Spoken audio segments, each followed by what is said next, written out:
मंडळी, यंदा 21 ऑक्टोबर रोजी लक्ष्मीपूजन ही महत्त्वाची तिथी असणार आहे.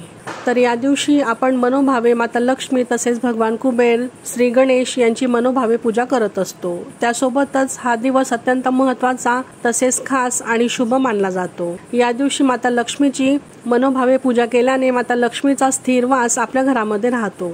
तसेच या दिवशी आपण महत्त्वाच्या गोष्टींची खरेदी देखील करू शकतो. बऱ्याचदा माता लक्ष्मीचे विधिवत पूजन करून देखील घरामध्ये पैसा टिकत नाही.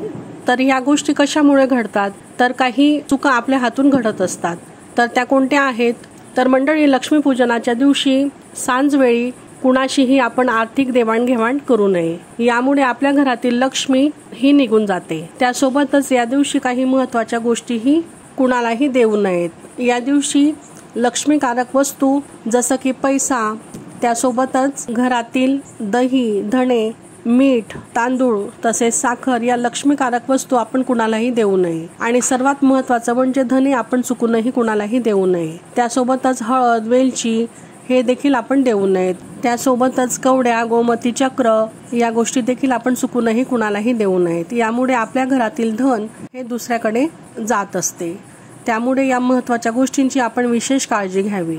श्री स्वामी समर्थ.